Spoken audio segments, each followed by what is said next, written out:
Sa Sitio Banawen po, meron po tayong 410 na population and then 100 households po as of now. Ang hanap buhay nila dito ay pagsasaka at saka pangingisda. Kami po ay madalas na nag-iigib galing sa sapa. Ako po ang nag-iigib at dahil nag-aaral yung mga anak ko. Karaniwan dito, ang source ng water namin ay galing mismo sa falls. Sa Sitio Banawen, so ang kanilang water source is, meron po kasi sila doon bukal, so parang falls. Doon po sila nagko-connect ng hose. So yung water po pinapadaan nila sa hose and then nagko-connect na lang po yung bawat bahay ng hose po nila para meron po silang access ng tubig.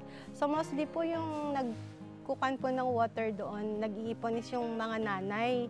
Kasi po sila yung nagluluto, naglalaba. So yun po yung nila, routine po nila doon sa Sitio Banawen.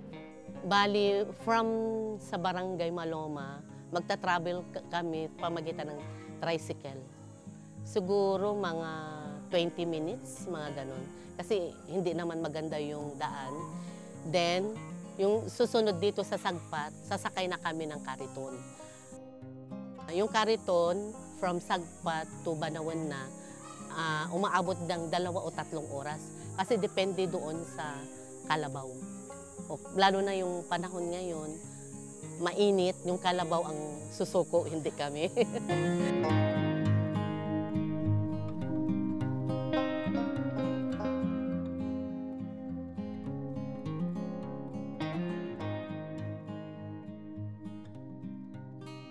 So Columbia Hike Society started as an organization to include other people. It's kind of inclusive. We want everyone to try to join the hike society and explore the mountains, the outdoors.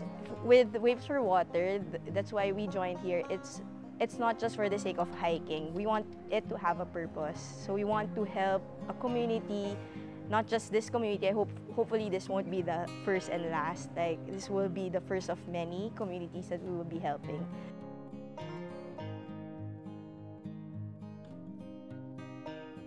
We're in Zambales to distribute these filtration systems. Them not having access to clean water is a little alarming, and it's really sad as a mother because it's a basic necessity.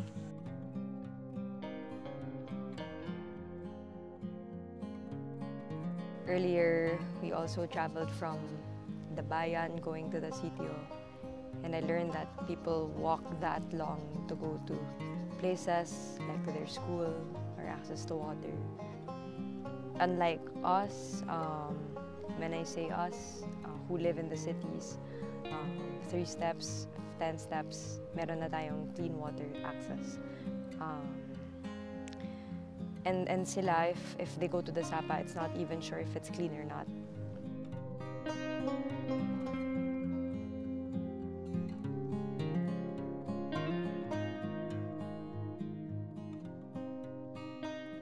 So yeah, this trip actually gave me a different perspective on travel because I love to go on hikes, and every time we hike up the mountain, we bring everything, like our food, our water, and like for us it's fun, and because we don't do it every day, it's like once a month, and then we do it with friends. But when we visited the community, it was their reality, it was their everyday. So imagine bringing up your water every day to your house, walking how many steps, going up the mountains.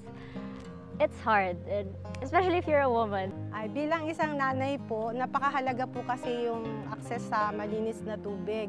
Dahil ang tubig po ay buhay din po natin yon bilang tao. So, pag malinis po yung tubig natin, makakaiwas po tayo sa mga sakit po na katulad ng diarrhea, ng mga gastroenteritis, mga ganun. Sa totoo lang, ito yung naging permanent na trabaho ko since matagal na akong nakapasa. Dito ako na permanent. So nagpapasalamat ako kasi nakatulong ako sa mga bata na kung saan talagang nangangailangan. If you're a woman, you go through like the stages of like getting your period, and then when you grow up, you get pregnant, give birth. And so when we visited the community, it was interesting to hear stories of different women.